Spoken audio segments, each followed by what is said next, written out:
E o que a gente viu durante esse período foi uma abertura, abrimos as porteiras, transformamos o país numa grande lavanderia. Então, se formou essa ideia de que investir é uma forma de você se empoderar, de você ser um empreendedor, de você ser inteligente, né? Quando o crescimento em apostas cresce, quer dizer que o consumidor tira a renda dele de alguma outra coisa que ele consumir, dado que ele não tem limite infinito de renda. O dano que essas empresas estão causando na sociedade, seja financeiramente, seja na saúde pública, é gigantesco. O que nos garante que é possível que o apostador ganhe? Ali quem ganha é o algoritmo, é um sistema programado para isso. Então, é ilusão achar que vai vencer essa luta contra essas empresas.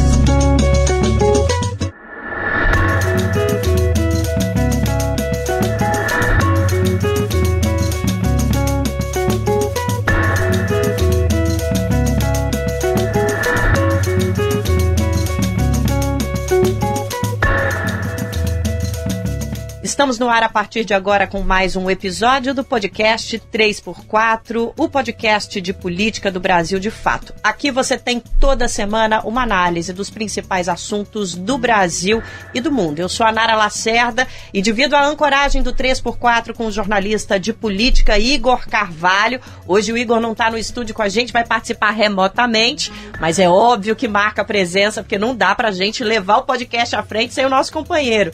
Tudo bem por aí, Igor? Tudo bem, Nara. Muito bom estar aqui. Mais uma semana. É isso, vamos junto. Também junto com a gente está a nossa comentarista fixa, a economista Juliane Furno, que sempre traz análises importantes sobre a economia e a política do país. Tudo bem, Juliane? Obrigada pela presença. Olá, Nara. Olá, Ione. Olá, Igor. Muito obrigado pelo convite. Mais uma vez, felicidade de estar aqui com vocês. Bom, depois de uma longa cobertura das eleições, hoje a gente vai falar de um tema que vem sendo considerado pelo governo e pela sociedade brasileira como uma verdadeira epidemia. É o crescimento das apostas online no Brasil, as chamadas bets. Essa atividade já está impactando a economia do país, as finanças das famílias e até a saúde mental de quem aposta. Nos últimos 4 anos, o valor dos recursos aplicados por brasileiros e brasileiras nesse tipo de jogo praticamente dobrou, atingiu a marca de 68 bilhões de reais em 12 meses, de acordo com uma pesquisa da Confederação Nacional do Comércio. Esse volume de recursos representa cerca de 2% de toda a massa salarial brasileira. As apostas foram legalizadas em 2018 no governo de Michel Temer, mas só em dezembro de 2023, já no governo Lula, a regulamentação foi sancionada. Esse intervalo entre a sanção e a regulamentação fez proliferar o número de plataformas com publicidade em tudo que é canto, e frente aos impactos sociais desse cenário, o governo teve que antecipar uma medida prevista para janeiro do ano que vem, que determina o bloqueio de todas as plataformas que não tiverem autorização governamental para funcionar. Bom, para analisar todo esse cenário, a gente vai conversar com a Ione Amorim, consultora do IDEC, o Instituto de Defesa de Consumidores, que está aqui no estúdio com a gente. Obrigada pela presença, Ione. Eu que agradeço, Nara. É um prazer estar aqui, Juliane, Igor, e a todos e todas que estão nos acompanhando. Muitíssimo obrigada. Ione, em 2018, o Michel Temer ele legalizou o mercado de apostas no Brasil, depois de mais de 50 anos de proibições. De acordo com a lei, o próprio governo estaria obrigado a regulamentar a atividade entre 2018 e 2022. No entanto, o governo Bolsonaro não fez, e somente em dezembro de 2023 a regulamentação foi sancionada. Qual é o peso desse atraso no endividamento das famílias e na quantidade de plataformas que surgiram fora de controle? Essa legislação vai ser suficiente diante desse cenário que nós temos hoje? Olá, Igor, muitíssimo obrigada por essa pergunta, porque realmente é a grande questão, né? Como é que você aprova uma lei de uma questão que já havia 50 anos sendo discutida? A gente teve experiências bastante traumáticas até num momento anterior, quando a gente discutiu a questão dos bingos, dos caça-níqueis, né, que foram proibidos e mesmo assim continuaram na clandestinidade, ainda estão por aí. Então a aprovação da lei no momento em que ela precisava já ser um debate social com todos os órgãos envolvidos, não teve esse debate. Então, a lei foi propositalmente deixada no silêncio, e aí eu acho que a gente tem que pensar muito, não só no que a gente vai precisar fazer daqui para frente. Obviamente, essa regulamentação já chega extremamente obsoleta, porque a gente está falando de um vácuo de 4 anos que propositalmente ficou à mercê do interesse das empresas que operam nesse setor e de muitos parlamentares que também se calaram, porque onde estavam todos durante esses 4 anos? Eu falo isso porque pelo menos há 2 anos eu já venho sendo questionada sobre o endividamento das famílias está crescendo com a questão dos jogos e nada se discutia no campo político e o problema já era sério. E o que a gente viu durante esse período foi uma abertura, abrimos as porteiras, transformamos o país numa grande lavanderia, porque a maioria das empresas que hoje estão sendo questionadas são empresas de fora do país. Então, a gente vive um problema extremamente grave. Então, essa regulamentação, ela chega mesmo com muito atraso. Houve um investimento maciço em publicidade, e essa publicidade que envolve personalidades famosas e que precisam ser todas elas revistas urgentemente. Ione, a gente navegou no escuro nesses anos sem regulamentação e você está trazendo agora a informação, a leitura de que a regulamentação chega defasada. O que é que essa regulamentação traz? Dá para a gente falar um pouquinho sobre o que ela muda da terra de ninguém que a gente estava vivendo há alguns meses atrás e o que ela traz para o papel e a tentativa de prática também, né? A principal mudança agora imediata é regulamentar, tanto que houve aí um período de abertura para que as empresas se cadastrassem junto ao Ministério da Fazenda. A gente teve a criação da Secretaria de Prêmios e Apostas, que tem essa missão de regulamentar. Inclusive essa portaria foi criada em 4 fases, está aí sendo implementada desde dezembro, mas assim, as 112 empresas que se habilitaram ali, mediante o pagamento de uma taxa extremamente alta de 30 milhões, mas alta não, né? A gente vamos falar que para esse setor nenhum dinheiro é autossuficiente para regulamentar e para exigir que seja criado mecanismos que realmente suba a régua para proteger, aumentar a carga tributária, aumentar qualquer participação, empresa quer entrar no mercado, tem que subir a régua com valores extremamente elevados mesmo, porque o dano que essas empresas estão causando na sociedade, seja financeiramente, seja na saúde pública, é gigantesco. Então, essas mudanças que tiverem início com a questão de você regulamentar as empresas, todas elas são obrigadas a ter sede no Brasil. Acho que essa é a primeira grande mudança importante, que aliás, isso deveria ser uma condição primária, já vinda juntamente com a aprovação da lei. Mas enfim, né? Voltando para esse momento, essa é a principal mudança. Regulamentar a publicidade é urgente, urgentíssimo que se faça isso, assim como a gente tem a regulamentação da indústria de tabaco e de bebidas alcoólicas. Essa indústria, ela requer mais cuidados ainda, pois a gente tem esse vício, diferentemente dos outros, no ambiente online. Então ele alcança muito mais rapidamente, é diferente, uma bebida você consome, o cigarro você fuma e os jogos você dorme e acorda com isso 24 horas. Então a disciplinar essa publicidade é muito mais urgente e muito mais rigorosa. E a gente vê essas consequências nas crianças, né? A gente, hoje no Brasil, consegue controlar o acesso a cigarro, bebida. Criança não compra esse tipo de produto. Mas nas escolas a gente vê criança no celular com aplicativo de bet. Isso é um fato, né? Qual a tua análise sobre essa epidemia de jogatina no país? Tantos brasileiros usando essas plataformas, essas bets. Que te parece isso, Ju? Primeiro, eu quero concordar com o que a Ione apontou e problematizar essa demora entre a autorização para o funcionamento e a regulamentação. Ela tem muito cara de criação de política do fato consumado. Quer dizer, primeiro você autoriza o funcionamento, você né, na medida em que não há nenhuma regulamentação da forma com que isso chega, da publicidade, você você cria um fato, né, a existência concreta desse tipo de aposta, a generalização desse tipo de aposta, para depois ser muito mais difícil, não só a regulamentação, mas até eventualmente a proibição, né, na medida que isso já tem um impacto, né, na medida que as pessoas já efetivamente fazem uso desse tipo de recurso. Eu acho que esse é um grande problema, né, você fazer a política do fato consumado. E eu acho que tem diversos impactos e a gente precisa tratar isso de forma multifocal, tratar do ponto de vista da saúde, tratar do ponto de vista dos impactos sociais e também dos impactos econômicos. Eu acho que o último estudo do Banco Central, ele é um pouco panorâmico e revelador de vários indicativos que a gente já tinha, mas que ali eles estão transformados em dados, né? Eu acho que ao revelarem os dados, né, nos trazem esses temas de forma mais confrontada do impacto que isso tem e que pode, inclusive, anular várias políticas sociais importantes, né?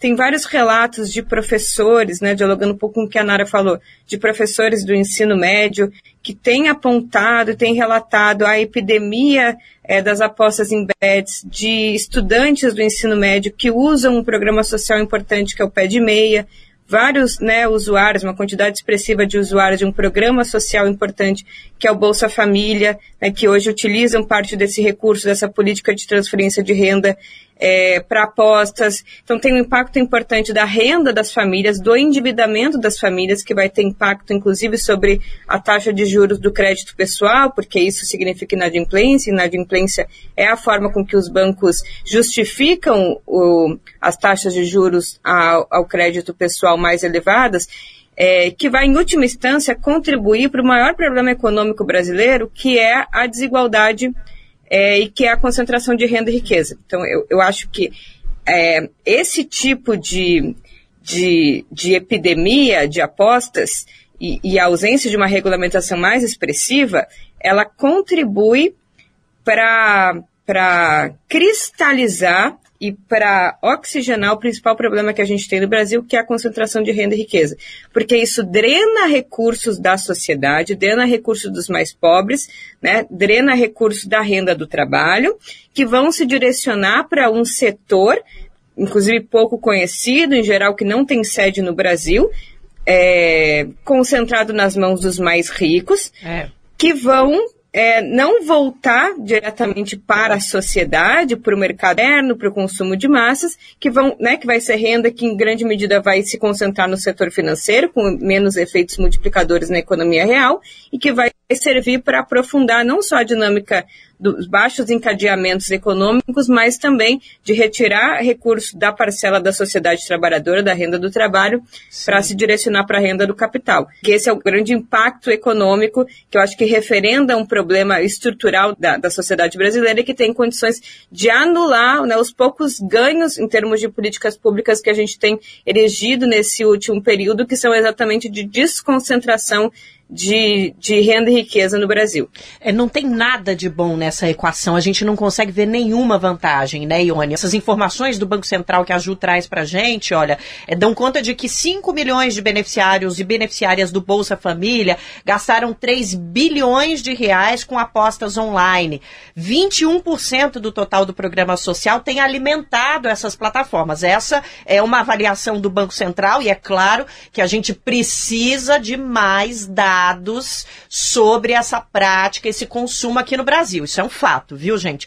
Mas dados iniciais do Banco Central já mostram que no nosso maior programa de transferência de renda para famílias de baixa renda, as apostas estão causando um impacto muito grande. Ione, no geral, para as famílias de baixa renda, que tipo de estrago esse consumo exacerbado pode trazer? Ele já traz de início o próprio apelo que é utilizado para que essas famílias sejam atraídas, que é a renda extra, que é o dinheiro que vem para complementar, como a Juliane colocou muito bem, essa questão das famílias que já têm hoje um histórico de endividamento devido às consequências macroeconômicas de baixos salários e a renda nunca é o suficiente, então é o crédito para complementar a renda. Então já estamos caminhando num histórico de superendividamento. Eu acompanho a lei que foi aprovada agora agora em 2021, que teve sua proposta inicial em 2012. Então, a lei levou 11 anos para ser aprovada. Então, quando ela chega em 2021, a gente já tem a população endividada por uma questão que é totalmente alheia à situação de sobrevivência. Então, se já faltava dinheiro para alimentação e era complementada com crédito, hoje, dentro de uma realidade que tira esse recurso, prometendo uma renda extra, trazendo a falsa impressão que através das apostas você vai conseguir ganhar o dinheiro para suprir essa necessidade onde já está faltando, porque as pessoas já não têm dinheiro para comer. Então, nós voltamos para uma escala, primeiro que coloca os próprios programas em risco, porque esse questionamento e esses números precisam ser muito bem esclarecidos, Sim. porque a quem não interessa manter programas sociais, de trazer essa ajuda que vai tirar essas famílias dessa condição da extrema pobreza. Então, esse é um problema delicado que pode ser até utilizado com outras finalidades. A gente vem acompanhando isso até com a questão aí do FGTS, que também está sendo impactado, com essa questão dos saque aniversários também sendo utilizados, até de forma assim, bastante oportunista. Muitas pessoas se prejudicando com isso também.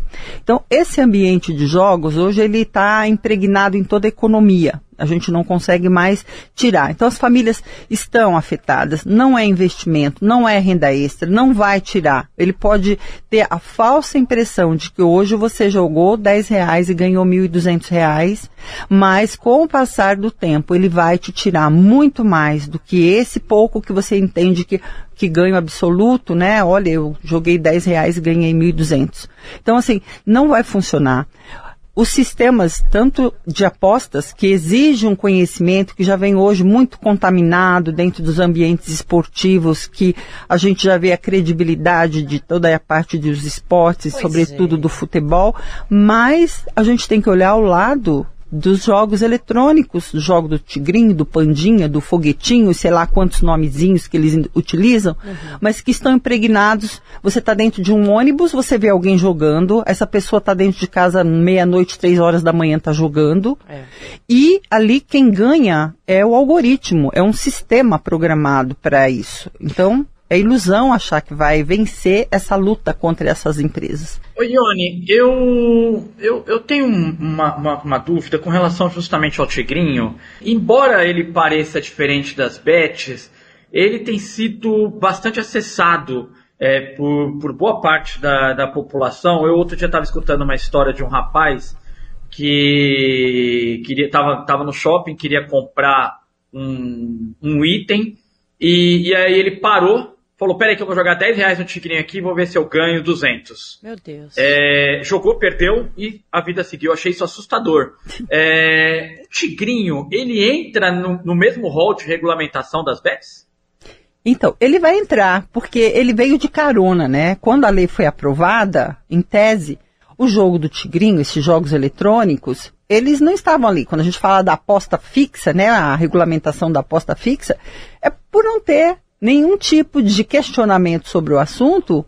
Ele entrou nessa pauta e as empresas entraram no mercado, e a gente precisa fazer essa reflexão que, quando eu falei dos bingos e dos caça-níqueis que foram proibidos no passado, o que é hoje o jogo do tigrinho? É o caça-níquel eletrônico, digital. Sim.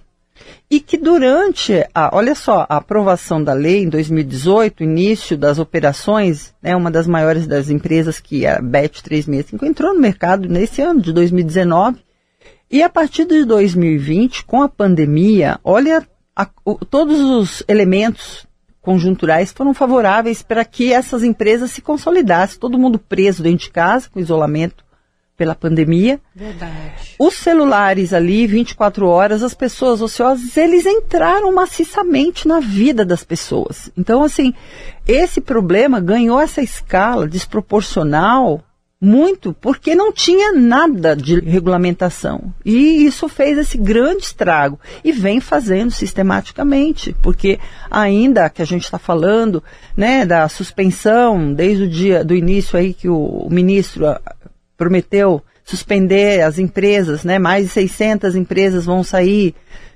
mas a gente ainda está acompanhando. E o anúncio prévio, eu estou fazendo monitoramento, eu durmo e acordo. Quando eu não estou lendo propostas de PL, eu estou lendo portarias. Foram 22 portarias de dezembro até agora para regulamentar.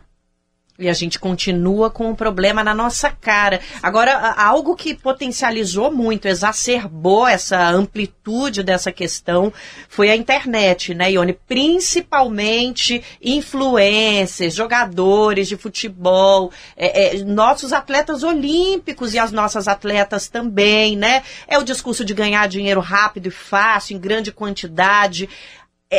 Tem como regulamentar sem regulamentar as redes? Porque a gente tem um problema também no Brasil em relação às redes sociais. Uma coisa você acha que está conectada à outra? Eu acho que as redes sociais é um problema internacional, né? Não é um problema só do Brasil. E eu acho que tem uma participação gigante nesse ambiente dos jogos, mas eu acho que para tudo, na questão política, enfim, nos golpes, né? Eu trabalho muito com a parte financeira no IDEC, a gente vê fraudes, golpes, empresas que surgem e desaparecem. Precisa regulamentar esse ambiente de internet. Agora, quando a gente fala das próprias redes, a gente tem que falar de quem trabalha dentro dessas redes, os influenciadores. Essas personalidades, porque a gente está aqui falando de pessoas que usaram sua imagem para vender, mas tem aqueles que não têm uma imagem pública, mas são remunerados para promover sistematicamente, seja na sua rede com 35 mil pessoas ou 1 milhão de pessoas, e estão lá todos os dias colocando vídeos online, mostrando, olha como é fácil ganhar. Então, quando a gente encontra as pessoas nesse grau de endividamento e nesse grau de dependência, fala, mas aposta quem quer. Não, não é quem quer. As pessoas são altamente estimuladas, porque eles usam, eu não sou psicóloga, assim, eu acompanho alguns profissionais, porque a forma como eles conseguem entrar na mentalidade das pessoas, as técnicas utilizadas, são de uma agressividade. Eu estou acompanhando, tem empresa que coloca até o perfil, se você tem um nível de investimento, de apostas diárias ali, sei lá qual é a frequência, eles colocam um especialista para te estimular a ir para jogos mais agressivos. É assim, é como se eles simulassem o mercado financeiro, e eles até se comparam, por isso que eu até tropecei aqui na palavra investimento, é verdade. E eles se vendem como investimento. Eu vou chamar a Ju para essa conversa, porque eu acho que, Ju, comentar um pouco essa fantasia, né? Esse setor fantasiado de mercado financeiro, enganando a população de que, olha, você está colocando o seu dinheiro no investimento. Ju, aposta não é investimento, né? Não, eu acho que isso é sintomático de um período em que se achou que um país maduro, né, um país moderno, um país de classe média, é um país em que parte expressiva da sua população investe, né? E eu queria lembrar, sem tentar, né, sem fugir muito do assunto, mas o último debate dos candidatos a prefeito de São Paulo, se não me engano, o Marçal citou, né, comparou o Brasil com a Alemanha, comparou com outros países de capitalismo desenvolvido e falou que uma quantidade muito pequena de pessoas no Brasil investem, né? Então, se formou essa ideia de que investir é uma forma de você se empoderar, de você ser um empreendedor, de você ser inteligente, né? Descobrir, inclusive, como funciona o sistema, ter capacidade, QI, de identificar como funciona o desenvolvimento ali do setor financeiro, o comportamento das bolsas de valores, os principais indicadores. Eu quero dizer que isso é muito difícil para o próprio mercado financeiro, porque estamos falando de um setor que é altamente volátil e vinculado a vários tipos de especulação. Inclusive, os próprios operadores do mercado financeiro tratam a gente, né, pessoa física, como peixinhos, porque nós somos, na verdade, grandes cardumes que são utilizados para fazer pressão de alta e de baixa, né, de preço de ações que essas empresas, né, e esses fundos de investimento em geral querem comprar, né, e portanto a gente faz precificação, mas quem dirá ainda para um setor que lida com um algoritmo que a gente desconhece. E aí eu queria falar, né, uma coisa aqui que depois eu queria que a Ione também falasse. existem várias pesquisas que tratam sobre algoritmo, por exemplo, do que a gente chama aí popularmente de capitalismo de plataforma.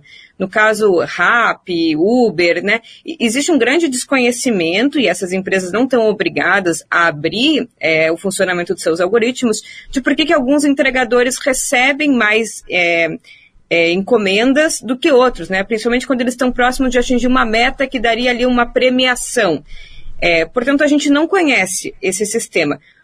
Como garantir que esse tipo de aposta vindo do setor privado, e aí eu quero assim, ir além do problema, que eu acho que já é uma questão importante, que é o problema do vício, é o problema da drenagem da renda, é o problema dos influenciadores, né, utilizados ali de forma indiscriminada para dar publicidade a algo que é um problema, né, que tem impacto sobre a saúde.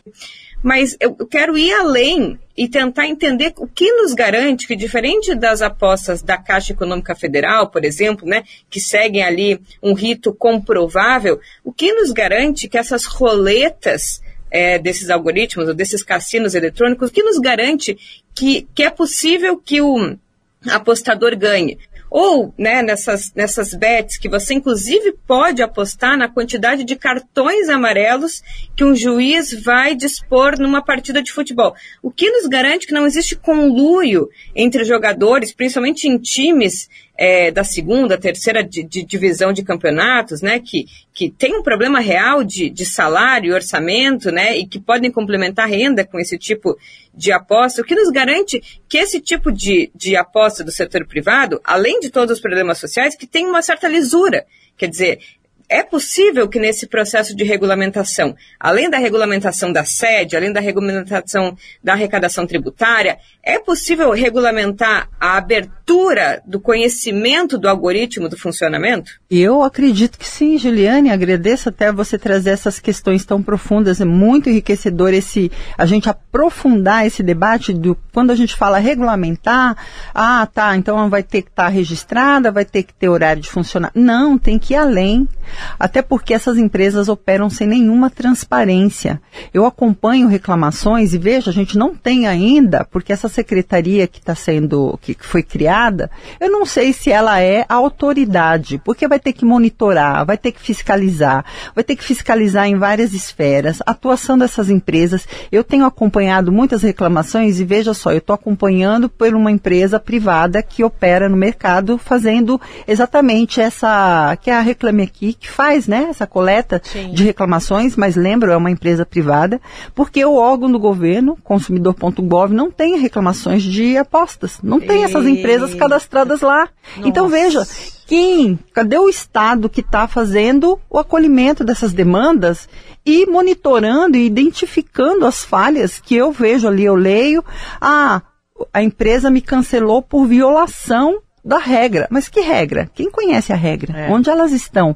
É um pouco que a Juliane está trazendo sobre essa questão de qual é o limite desses algoritmos para que a gente possa ter equilíbrio. Quando a gente fala de equilíbrio, eu estou falando agora como uma representante do setor de direito dos consumidores, o IDEC, e o que a gente preza nas relações de consumo? É o equilíbrio nas relações. Então, esse ambiente, ele é totalmente cercado por ausência, violações completas, direito de acesso à informação, regras claras. Quando o consumidor tem o direito de ter reparação do que ele ganhou e não pode levar, porque ele tem que apostar de novo, as questões que envolvem venda casada, as questões que exploram a publicidade enganosa, que garante ganhos fáceis. Ione, essas questões, esses pontos que você traz para a gente fechar o nosso bloco, na sua opinião, são pontos que faltam na regulamentação para a gente conseguir, já que essa atividade está no nosso território, para a gente conseguir que ela seja o mínimo danosa?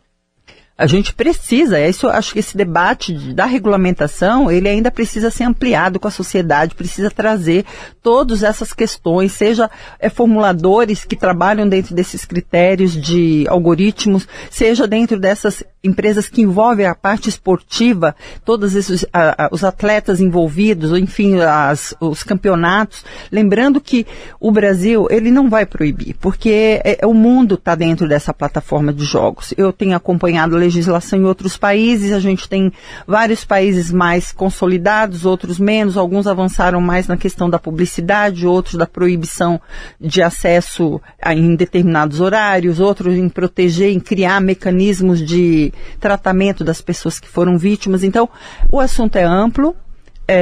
Acho que somente os países mais rigorosos ali, acho que países islâmicos, que eu acho que tem uma proibição completa, mas ainda assim, alguns ainda estão.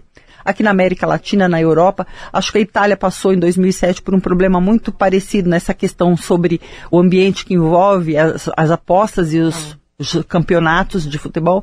Então, assim, a gente tem que aprender com o que está dando certo em outros países, mas tem que ampliar o debate para que essa regulamentação seja forte. Porque o que fez o Brasil se tornar um grande destaque internacional e atrair todas as empresas do mundo foi exatamente a falta total de uma regulamentação. Então, a gente está há 4 anos com e eu acho que tem que pensar também numa forma, a gente está falando do futuro, né, regulamentar daqui para frente, mas é preciso atribuir parte dessa responsabilidade desses 4 anos, porque o estrago é grande, o sistema de saúde pública está sobrecarregado já, onde há esse tipo de trabalho especializado nessa frente. Então é preciso cobrar, alguém tem que pagar essa conta. Os impostos que não foram recolhidos, que, né, a gente está falando de tributos aí, aumentar a carga tributária e tem que ter uma compensação para que possa ser tratada essas pessoas que hoje são dependentes de jogos no país.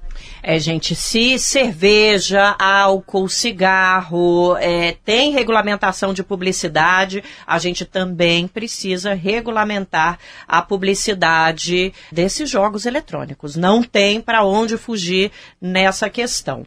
Bom, a gente vai se despedir, então, da Ione Amorim, que é consultora do Programa de Serviços Financeiros do IDEC. Eu queria te agradecer muito por essa aula, por esse alerta que você traz aqui pra gente. Ione, valeu demais. Não é a primeira vez que a gente conversa desse tema. Eu queria que a gente já estivesse aqui falando da superação. Não é o caso ainda, mas vamos continuar caminhando. Obrigadão pela presença. Eu agradeço, deixo esse alerta, tomem cuidado, evitem, acolham as pessoas que estão passando por isso, orientem centrais, enfim, médicas ou de ajuda para tirar as pessoas dentro do possível desse ambiente. Agradeço a todos e me coloco à disposição quando precisarem novamente. Um grande abraço a todos. É isso, a gente vai para um rápido intervalo e já voltamos.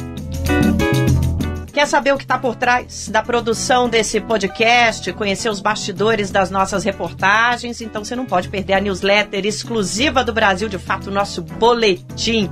É só acessar brasildefato.com.br/boletim e se inscrever de graça. O link está disponível na descrição do episódio. Vem ficar ainda mais perto da gente nessa luta pela comunicação popular. Bom, para continuar a nossa conversa, a gente vai receber agora o Felipe Tavares, que é economista-chefe da Confederação Nacional do Comércio. Felipe, obrigada demais por se juntar a esse debate sobre as bets com a gente aqui no podcast 3x4. Valeu pela presença. É um prazer, Nara. Tudo para falar de um tema tão importante aí para a gente, para o Brasil. Bom, a gente estava conversando, Felipe, no nosso primeiro bloco com a consultora do IDEC, a Ione Amorim, sobre o orçamento das famílias e outros aspectos, né? Mas a gente queria entender melhor qual que é o impacto das apostas online para a economia do país como um todo, para a macroeconomia. Já há impactos, Felipe? Já tem sinalizações. O primeiro ponto é o seguinte, né, para entender a dinâmica, né, da economia, da formação do PIB, a gente tem basicamente ali alguns caminhos de conseguir crescer. Né? O primeiro é investimentos, né, buscar ali uma trajetória de aumentar a capacidade produtiva, aumentar a produtividade do país, e isso afeta muito mais uma visão de longo prazo. Às vezes não aparece nem no curto prazo. Você tem estímulos fiscais, né, então assim, o gasto do governo, as compras do governo, são um importante ativador da demanda, né, dado o volume e o tamanho do Estado brasileiro, e o consumo das famílias. Né, o consumo das famílias também é uma importante fonte de crescimento, né, inclusive nos últimos anos é a estratégia de crescimento mais utilizada aí pelo país. Pelo menos no ano passado já veio, esse ano está sendo o grande carro-chefe do crescimento do país, e nos últimos 15 anos a gente teve grande estímulo fiscal buscando fomentar consumo, né? E por fim, balança comercial, exportações, importações, algo que dá para crescer, né? O nosso crescimento vem baseado em consumo. Então, as bets, o que acontece, né? O bolso do consumidor é um só. Então, ele só tem um salário, só tem uma renda. Ele aloca esse recurso dado a necessidade e preferências dele, né? Quando o crescimento em apostas cresce, quer dizer que o consumidor tira a renda dele de alguma outra coisa que ele consumia, dado que ele não tem limite infinito de renda, né? Então, o efeito sobre, por exemplo, o varejo brasileiro, que é onde mostra esse impacto, sinaliza, na verdade, a mudança de hábito de consumo do brasileiro. Então, o brasileiro para de gastar no mercado, troca itens de maior riqueza nutricional por outros mais simples para economizar dinheiro, ele deixa de comprar roupa, remédio, ensino superior, deixa de pagar mensalidade. Isso tudo aparece afetando a economia. E esse ano, a gente está com um caso bem peculiar, que é, dado o crescimento, o aquecimento do mercado de trabalho, seja em renda e postos de trabalho, e dado o estímulo fiscal que está elevado esse ano, o consumo das famílias deveria estar muito maior do que ele está hoje. Então a gente está tendo ainda crescimento de consumo, né? O varejo continua crescendo, mas a cada mês ele cresce menos do que ele poderia crescer. Então, num cenário perfeito, sem as apostas, a gente esperaria um resultado muito melhor, muito maior. E essa desaceleração, ela leva para um cenário que a gente caminha em direção a um limite. E aí pode chegar no limite de você parar de crescer, zerar, né, o efeito de crescimento e começar a caminhar para um cenário de crescimento negativo. Então você começar a performar pior do que o ano ou o mês anterior. Então esse é aonde entra toda a sensibilidade e a preocupação com esse crescimento absurdo das apostas. Felipe, tem um estudo da Confederação Nacional do Comércio que mostra que as apostas podem causar um prejuízo de 117 milhões de reais para os estabelecimentos comerciais. Queria entender melhor como isso pode acontecer e se essa situação está coberta ou não por legislação. O efeito vem dado o crescimento das apostas, e se eles continuar nesse ritmo de crescimento, o efeito que a gente espera é de uma redução de 117 bilhões no consumo, né? Então, consequentemente, na venda do varejo, que é onde as famílias consomem. E esse cálculo a gente vê por essa dinâmica dessa perspectiva de um novo cenário. Quando a gente fez essa conta, a gente considerou os 68 bilhões de gastos em apostas que a gente levantou da série do balanço de pagamentos. Só que o Banco Central, há umas 2 semanas, levantou a possibilidade, a estimativa deles, que o volume de apostas estaria, na verdade, na casa de 240 bilhões de reais. Então, um pouco mais que 3 vezes maior do que o volume que a gente considerou. E aí o efeito sobre o varejo e sobre a atividade, ela é muito maior do que o primeiro número que a gente já tinha calculado, que era o número que a gente tinha disponível de volume de apostas nos dados do Banco Central. Ju, frente a esses dados que o Felipe traz, a gente percebe que a situação está caminhando para quase calamidade, né, na nossa economia em relação à presença dessas plataformas. É muito interessante esses dados que o Felipe traz. Eu fiquei pensando 2 coisas muito rápidas. A primeira é a capacidade que esse sistema de apostas, né, não só desregulamentado, mas eu acho que a sua própria forma facilitada, né, pelas redes sociais, pelos celulares, né, pela forma da socialização, principalmente pós-pandemia para cá, mas a capacidade que esse tipo de sistema de apostas tem de colocar em xeque, né, vamos tentar levar ao longo prazo a nossa análise, colocar em xeque, inclusive, a forma de funcionamento da dinâmica econômica dos governos petistas, que, diferentemente da ditadura militar, de outros períodos da nossa história, que sustentaram um modelo de crescimento, por exemplo, apostando no consumo das classes médias, né, consumo de bens de consumo duráveis. Os modelos, né, de crescimento dos governos petistas, em geral, apostavam na dinâmica do aumento da renda disponível das famílias mais pobres, né, seja pelo aumento real do salário, seja pela facilidade da obtenção do crédito, seja pela política de transferência de renda, e essa renda disponível dos mais pobres era, né, quase toda voltada, né, era utilizada para compras no mercado interno, era utilizada para compras no varejo, para consumir serviços, e gerava, portanto, uma dinâmica virtuosa desses setores gerarem empregos que absorviam exatamente essas pessoas da base da pirâmide social. Nós estamos vendo a possibilidade de ter aí um pouco uma inflexão, né? E isso pode colocar pode, no mínimo, trazer questões ou apontar para uma possível inflexão de um modelo que foi um modelo benéfico, né, do ponto de vista de equilibrar crescimento com distribuição. E agora uma outra coisa, Felipe, que eu fiquei pensando também, eu até fiz referência no bloco anterior, é que parte dessa renda utilizada para aposta, né, na medida em que vai comprometendo a renda do apostador, ela pode vir de crédito, né? Você utiliza crédito, você faz um endividamento para apostar, você não consegue honrar esse endividamento que você fez, e isso vai levando a um problema de inadimplência, que tem vários impactos sociais, mas isso vai levando, na medida em que vai se generalizando, a um problema também de uma tendência de aumento da taxa de juros do crédito pessoal, né? Porque você vai colocando essa inadimplência na conta do spread bancário, que vai ficando mais elevado, porque você vai colocando a inadimplência na conta. Isso pode levar também a um problema de restrição do consumo, não só pelas famílias inadimplentes, mas também pelo fato do custo do crédito pessoal estar mais elevado, justamente pelo impacto que a inadimplência tem sobre o balanço dos bancos, né, o impacto disso sobre taxas de juros mais elevadas, inibindo o crédito e inibindo, portanto, o consumo, que é justamente, como você falou, uma das apostas do crescimento nesse período. Então, podemos ensejar aqui, especular vários impactos importantes, né? Tem. Esse foi um ponto no nosso primeiro material que saiu antes da divulgação do relatório mais completo, que a gente viu como ponto de atenção, né?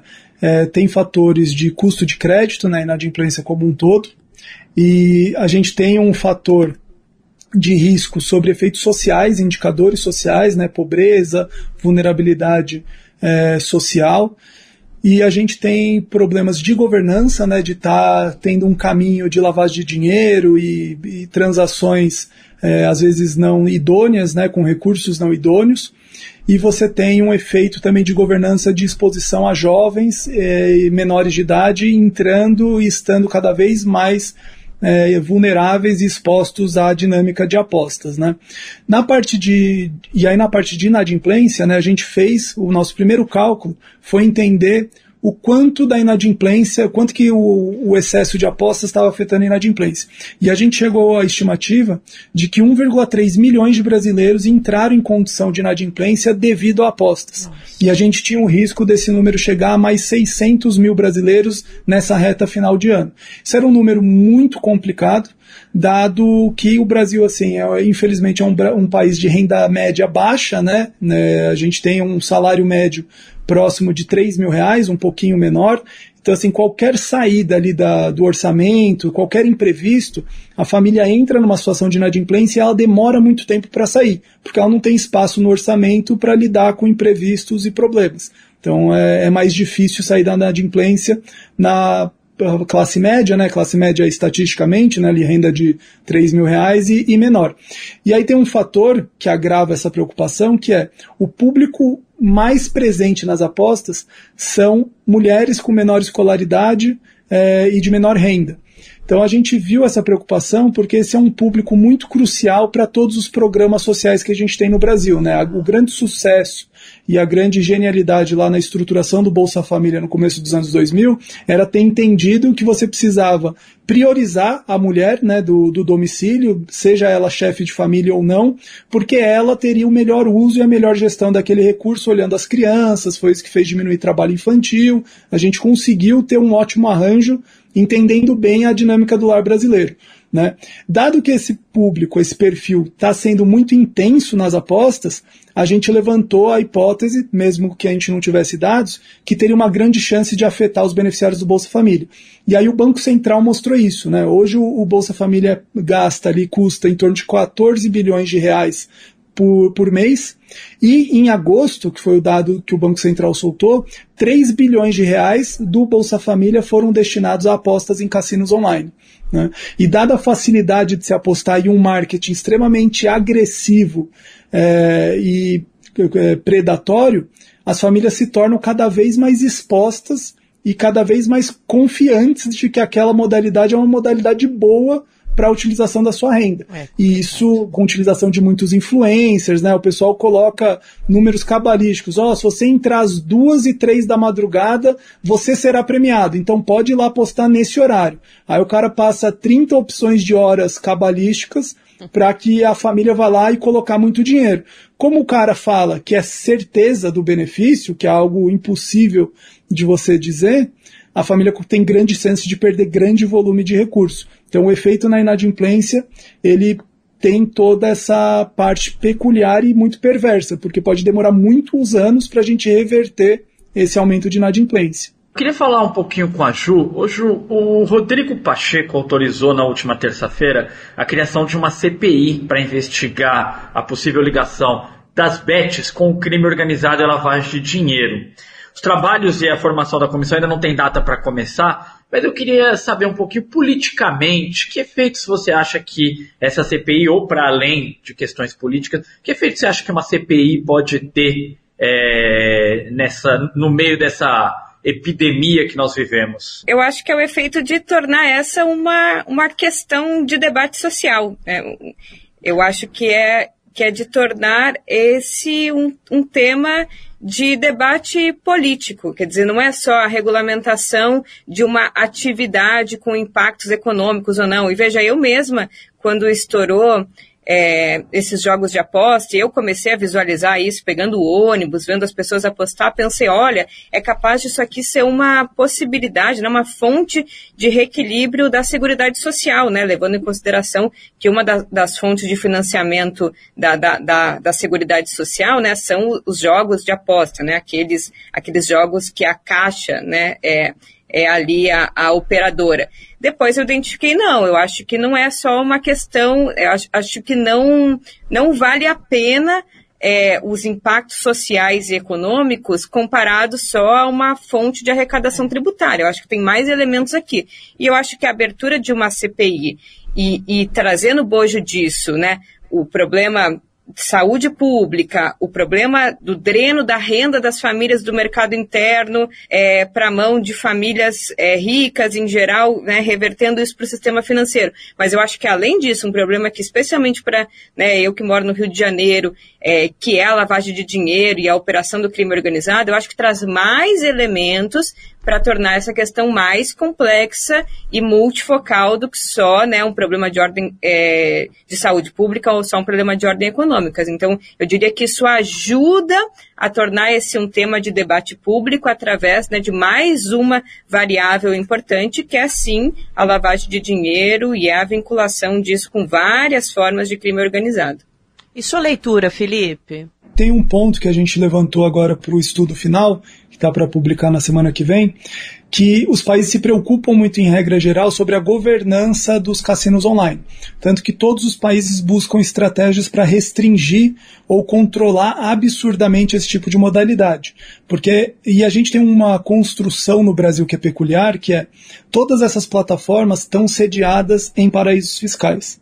Então, assim, é uma modalidade que não gera emprego, que não arrecada imposto, porque só paga imposto na premiação, que é 15% de imposto de renda, e você não consegue controlar qual é o recurso que entra, né, e qual é o recurso que volta como premiação. Então, por exemplo, ele é um instrumento perfeito para você conseguir lavar grandes volumes de recursos de forma rápida, porque você pode ganhar uma premiação de 1 milhão, 10 milhões, 1 bilhão, e ok, não tem como você questionar se aquilo faz sentido ou não, se teve uma manipulação da plataforma ou não.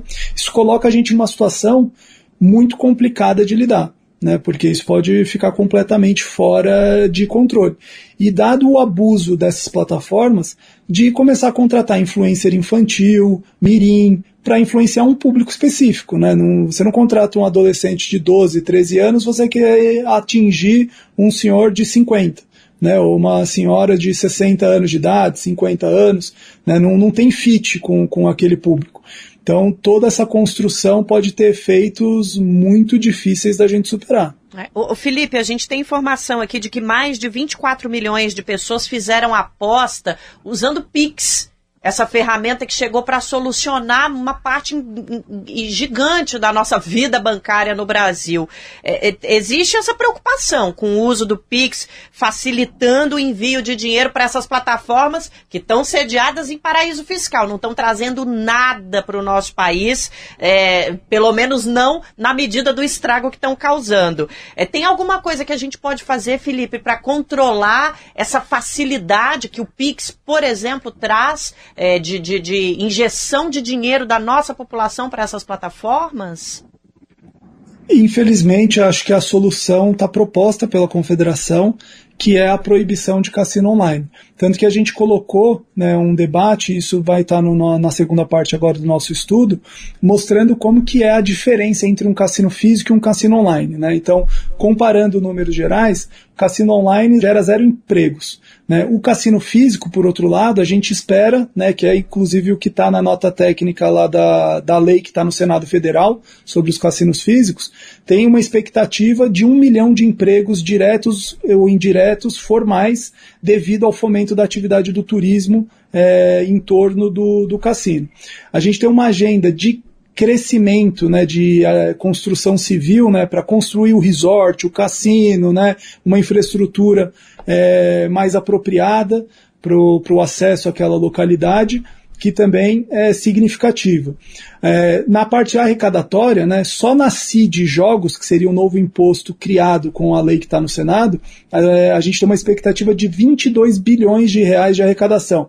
Ao passo que, segundo a Receita Federal, o melhor cenário, assim, mundo perfeito no cassino online, você teria uma arrecadação de no máximo 12 bilhões, ou seja, pouco mais que a metade de um imposto do cassino físico, né? Quando a gente considera os outros impostos e toda a parte de governança também se preserva, né? Porque você consegue ter o controle que menor de idade nunca vai estar dentro de um cassino, né? Por exemplo, e muito inspirado, né? Podendo buscar ali o aprendizado com a legislação americana, que é o país que mais tem o setor de gambling, né, desenvolvido, e também se inspirando na legislação americana, a gente pode criar sistemas de proteção ao apostador compulsivo, porque a gente sabe que tem esse risco. Como que funciona lá nos Estados Unidos? Existe um 0800 do governo, que o apostador compulsivo ou a família desse apostador, mediante um laudo profissional, né, ela consegue ligar no 0800 e cadastrar o CPF daquela pessoa. E aí todos os cassinos ou outras formas de jogos de azar estão proibidos de fazer ações de marketing para aquela pessoa, e caso haja a prestação de serviço ou uma ação de marketing, se a família acionar na justiça, o cassino está automaticamente obrigado a pagar uma baita indenização para aquela família e para aquele apostador, porque aquele apostador não poderia estar lá e ele já avisou, né, as autoridades que ele não responde por si nesses momentos, né? Isso não acontece no cassino online. Então a nossa grande preocupação é que a gente resolveu começar experimentar o setor de apostas pelo lado mais difícil, mais complexo e que todos os países se preocupam muito, né? Então a gente vê como saída para controlar e proteger a sociedade e o próprio país, você bloquear o cassino online e, em contrapartida, liberar o cassino físico com todo um arcabouço regulatório apropriado. Inclusive porque o transporte para chegar no cassino é uma barreira para o apostador. Então, esse é o que baseia muito o nosso posicionamento hoje no Supremo Tribunal Federal, e é o entendimento que a gente tem que é a única forma realmente de proteger a sociedade.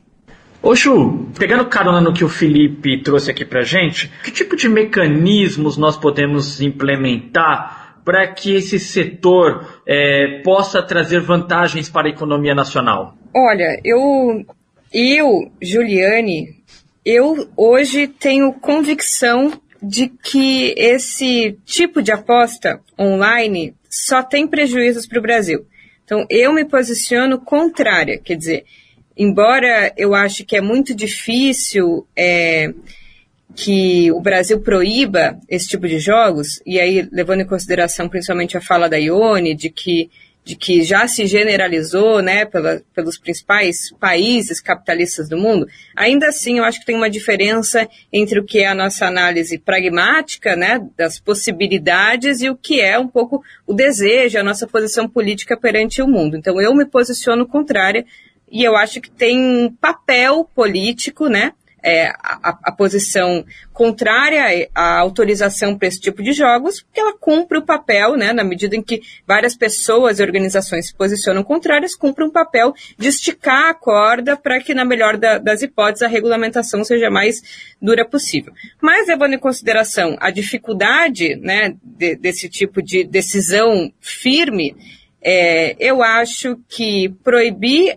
a publicidade, ter medidas de arrecadação tributárias, né, que identifiquem que esse tipo de atividade é danosa para a economia, então, assim como são cigarros, bebidas, né, tenha uma tributação específica e que contribua especialmente para setores específicos, então que não seja só um imposto, mas que tenha a característica de uma contribuição, tal como o Ecofins e outras contribuições que têm uma vinculação constitucional específica, né, no caso que vai contribuir para o financiamento da saúde, da seguridade social, ou seja, financiamento de serviços e direitos sociais que aquele cidadão vai possivelmente onerar mais na medida em que está viciado e vai ter provavelmente problemas de saúde, que as apostas tenham que ser físicas, ou seja, que o cidadão precise se deslocar, né, até um aparelho, hoje, né, como é da Caixa Econômica Federal, ou algum aparelho, mas que vá dirimindo a facilidade que é você operar isso via celular, que abra o algoritmo, né, para o conhecimento do funcionamento desse tipo de aposta, quer dizer, que existe uma transparência com relação às possibilidades de ganho e de perca, né, que não seja essa forma nebulosa que é hoje, que tenha sede no Brasil, né, que tem empresas que respondam por essas atividades, e uma regulamentação ou uma proibição, né, uma fiscalização sobre a aposta de jovens, né, e aí eu não sei muito como, mas algo que envolva uma equipe multidisciplinar, principalmente com o Ministério da Educação e da Saúde, que vá conseguir fiscalizar, especialmente nas escolas e a partir do uso de programas sociais, nesse caso, volto mais uma vez a falar sobre o pé de meia, que vai garantir que os jovens e que acessam programas sociais, que estão na fase escolar, não façam uso dessas apostas online, especialmente com recurso de programas sociais do governo federal. Felipe, há caminhos para que a gente consiga colocar essa atividade que é danosa para a economia das famílias, a economia do país e para a saúde mental das famílias nos trilhos. Se a gente consegue com cigarro e bebida, por exemplo, e até com alimentos ultraprocessados nas escolas, a gente tem caminhos para conseguir com a jogatina online também, né, Felipe? Infelizmente, assim, a gente discutiu muito isso aqui no decorrer do estudo, né, e das análises que a gente está fazendo, e a única solução que a gente viu era realmente a proibição, porque acho que tem uma diferença do cassino online para as outras atividades danosas, inclusive citadas, é que você não consegue beber ou fumar pelo celular. Verdade. Então você precisa ter um estabelecimento, comprar, tem barreiras que o estabelecimento fica suscetível se vender para menor, você tem ali uma série de instrumentos e a barreira do deslocamento que só o consumo ocorre fisicamente. É com base nessas premissas de custos de barreira para se chegar até o lugar de consumo daquele item danoso que a gente defende o cassino físico ao invés do online. E tem uma questão peculiar que aí às vezes não é muito trivial da gente entender, mas foi um ponto que a gente aprofundou muito, que era o seguinte: no cassino online, a gente não vê como conseguir regular de forma apropriada, proteger menores e conseguir criar um arcabouço e restringindo formas de fontes de recursos para a aposta. Sobre menores, o ponto é, a gente já tem diversas restrições, né, de conteúdos na internet para menores de idade. E a gente não consegue garantir que os menores não acessam conteúdos impróprios. Né? Tanto que é um grande problema para pedofilia, para uma série de coisas, esse terra de ninguém que às vezes é a internet. A gente não consegue garantir isso. Né? E sobre fontes de recurso, hoje, o maior aliado para controlar aquela família de entrar numa situação extremamente irreversível, né, que pode ameaçar até sua vida, é o cartão de crédito. Então, assim, quando o cara utiliza o cartão de crédito para apostar, a gente tem maior controle do quanto gastou, onde gastou, né, seja pelo Banco Central, é algo muito mais regulado, né, e mais controlado, porque é um meio formal e super detalhado, com informações detalhadas. E no Pix e as outras modalidades que ele possa usar de recurso, a gente perde o rastro desse recurso.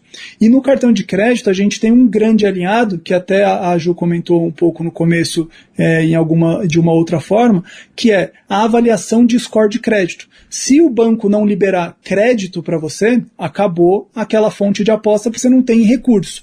Então, isso muda muito, porque também a liberação de crédito ela está muito afetada por todo o sistema de risco relacionado ao mercado creditício. Né? Então, juros aumentando, juros básicos aumentando, inadimplência aumentando, né? Isso tudo faz com que os bancos restringam cada vez mais o crédito disponível às famílias, especialmente famílias com uma situação econômica menos vantajosa. Então, esse é inclusive uma trava que o próprio mercado consegue gerar. Se a gente bloqueia o cartão de crédito, o que vai acontecer? Você vai começar a pegar crédito consignado, vai começar a vender bens para apostar, você vai pegar cheque especial e no limite extremo, você vai começar a pegar dinheiro de agiota para ir jogar. Então, assim, e sem controle nenhum, porque a gente não consegue controlar esses recursos. Inclusive, ontem a gente estava fechando um dos dados que vai para o estudo, então é por isso que a gente entendeu, né, de proibição total cassino online. E é algo que foi custoso para a gente defender, se posicionar, porque assim, estatutariamente a confederação, ela sempre foi defensora de princípios liberais e de liberdade econômica, né? Então a nossa grande defesa e posicionamento é por melhoria do ambiente de negócio. Então assim, para uma instituição que há 80 anos defende princípios para melhorar o ambiente de negócio, defender que tem que proibir uma atividade econômica, foi algo traumático também, mas dado muita análise, a gente infelizmente não viu outra saída, dado toda essa dificuldade de se regular e controlar. E essa fala do Felipe define, gente, a entidade que representa o comércio, que tradicionalmente defende soluções liberais e um caminho mais liberal, que é a proibição dessa atividade, porque a gente nada, cava e não encontra nada de bom nesse negócio. Então é isso, a gente precisa listar os prejuízos que isso está trazendo para o nosso país e realmente correr para a solução, que a coisa está ficando crônica. A gente vai parar um pouquinho de falar para as bets, estamos começando o nosso bloco de encerramento do podcast 3x4 e para dar uma aliviada nessa tensão toda, vamos falar um pouquinho sobre arte e cultura. Eu vou começar pelo nosso convidado. Felipe, a gente sempre pede para trazerem aqui para a gente recomendações artísticas, culturais, e eu queria saber o que você recomenda para as pessoas que estão nos ouvindo hoje. Na parte cultural, eu sou muito fã da literatura, né? Então acho que para pegar um ganchinho para fechar essa discussão de bets, acho que vale a pena o brasileiro buscar mais conhecimento e informação sobre educação financeira, entender um pouco de toda essa dinâmica social que o Brasil vive, por que a gente tem renda baixa, e aí tem ótimos livros, desde romances até livros mais técnicos, né, citando muito Jorge Amado, né, com toda aquela dinâmica social e a dificuldade de mudança de classe social e lidar com todos os preconceitos. Acho que cai muito bem hoje para toda essa dificuldade e esses problemas que a gente está mostrando que estão afetando muito as famílias de menor renda. Sem dúvida, excelente recomendação. Vamos para a Ju. O que você trouxe para a gente, querida? Quero trazer um livro que eu estou lendo agora, chama Brasil em Disputa, é o novo livro do professor de Economia da Unicamp, o Pedro Rossi. Ele faz um balanço sobre os 3 governos Lula, porque ele faz aí uma análise um pouco especulativa, apontando elementos já sobre o 3º governo Lula. É um livro muito acessível, fácil de ser lido por não economistas, muito bem escrito. Eu estou gostando muito desse livro, eu recomendo para todo mundo que quer ter uma análise panorâmica, mas bastante rigorosa, com os dados necessários para entender o que foram as grandes disputas de projeto durante o desenrolar da economia brasileira nos anos 2000. É isso, obrigada demais. Vou me despedir começando pelo Felipe Tavares, economista-chefe da Confederação Nacional do Comércio, que esteve conosco nesse segundo bloco do podcast 3x4, a gente falando sobre esse assunto seríssimo, essa epidemia de apostas, jogatina online que o Brasil está vivendo. Felipe, obrigada pela participação, bom demais ter a análise de vocês aqui. Muito obrigado, Nara, foi um prazer. Ju, Igor, obrigado pelo convite. Juliane Furno, valeu demais por estar aqui conosco mais uma vez. Ainda vamos nos encontrar nos próximos meses, algumas vezes. Temos eleições à vista, segundo turno. Valeu pela sua participação aqui, querida. Como sempre, uma aula. Valeu, querida Nara, Igor, Felipe. Eu fiquei muito a fim de ler esse estudo aí que o Felipe apontou. Acho que vai ser muito interessante e necessário para a gente entender aí e atuar sobre esse debate das apostas online. Bom, a gente encerra então o nosso podcast 3x4 com essa discussão importantíssima sobre a regulamentação das bets, jogos do tigrinho, esse tipo de coisa aqui no país. Igor Carvalho, obrigada demais, que bom estar com você mais uma semana. Semana que vem é nós aqui no estúdio, hein? É isso, Nara Lacerda. Semana que vem estamos aí novamente no nosso cenário habitual. Muito obrigado. E até semana que vem. É isso, se você quer ficar por dentro como a Ju, fica de olho nas redes sociais e no site da Confederação Nacional do Comércio, e tem outras instituições do país, o próprio DEC, a Ione estava aqui conosco, o próprio Banco Central, que estão trazendo estudos o tempo todo e novos dados sobre essa prática. Valeu a participação também de você, os nossos ouvintes e as nossas ouvintes. Muito obrigada por estar aqui conosco no 3x4. A gente chega ao fim desse episódio, mas você já sabe, né? As nossas redes sociais e os comentários lá no Spotify estão abertos para você trazer o que você pensa a respeito desse assunto. Até a próxima semana. O 3x4 é apresentado por mim, Nara Lacerda, e pelo meu colega de redação Igor Carvalho, direção de Camila Salmásio e Vitor Shimomura. Nossos comentaristas são Juliane Furno, João Pedro Stedley e José Januíno. Produção e roteiro Letícia Holanda, trilha sonora original Alejandra Luciani, edição e sonorização Lua Gattinoni. Identidade visual Rafael Canoba e Samuel Lovato.